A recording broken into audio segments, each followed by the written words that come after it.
My story centers around the occasion of the annual Arts and Faith concert held at the Sheldon Concert Hall, September 7th, 2014.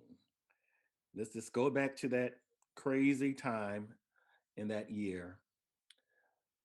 Navigating our way through the initial stages of the Ferguson uprising, the beginning of a new school year, and coming down from the high of performing at Carnegie Hall that past spring, my students and I had been on an emotional roller coaster. You see, Michael Brown Jr. had just graduated Normandy High School during a summer ceremony, and weeks later, he would be laying lifeless, uncovered in the blazing hot August sun as his fellow schoolmates watched the news and social media. As his former seventh grade theater teacher and 12th grade music appreciation teacher, I was trying to find my own breath, the rhythm of my breath, as I was now functioning as teacher and grief counselor to my students. I was trying to help my students understand the why and the how and the uncertainty of what is to come. And what the world doesn't often realize is the sense of helplessness and worthlessness a child feels when he or she constantly sees negative images of themselves on the nightly news, especially when it involves someone who they knew personally.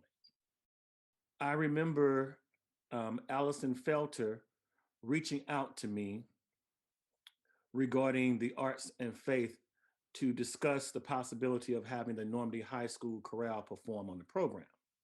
My initial answer was, wow, I don't know if we're going to be ready to sing by September 7th. This wasn't even a full month since Michael was killed.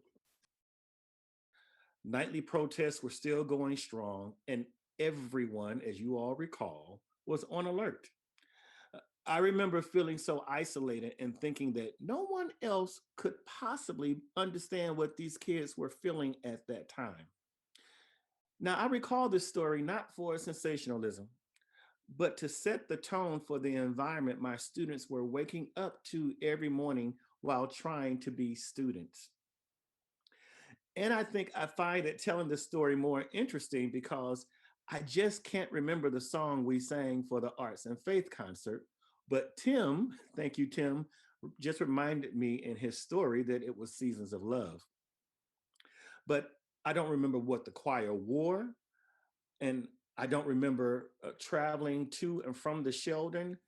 And normally I'm very meticulous about that. But what I do remember is for those who don't know, all of the performers for the Arts and Faith concert, when not performing, are in a place called the holding room until it's time for them to perform. And I do remember being in the holding room and seeing a group of my students talking to the Hindu temple choir performers. My kids were extremely engaged, and that sparked a curiosity in me that caused me to investigate. They're teenagers, and maintaining their attention is sometimes a major feat. Um, when I got over to the group, they were discussing the unrest that was taking place in Ferguson. A few of my students shared that they were friends of Michael Brown. They talked about how much he loved music and how much time he spent in the recording studio at home and at the high school. Someone from the Hindu temple choir asked, how were they feeling? Now, I believe that question coming from someone with a completely different cultural background did something very magical on that Sunday afternoon.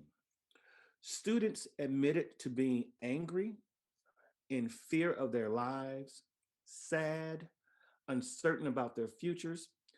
And after hearing their answers, the gentleman started talking about how what we were doing with arts and faith was a way of finding solace and healing in this time or during that time. He shared similar experiences in his life and how he has turned to music to help him move forward. He also shared that he was glad to hear positive things about Michael Brown. They talked for a while, and I just stood back and was thankful for the blending of cultures that was taking place in that holding room. I think both groups received well needed lessons. The Hindu Temple Choir learned that Michael Brown was more than the images portrayed by the media. He was a lover and creator of music. My students learned that they were not alone, and the encouragement from someone who didn't look like them, but who shared the same love and passion for music motivated them to perform on that day. This was just the medicine we needed. Thank you.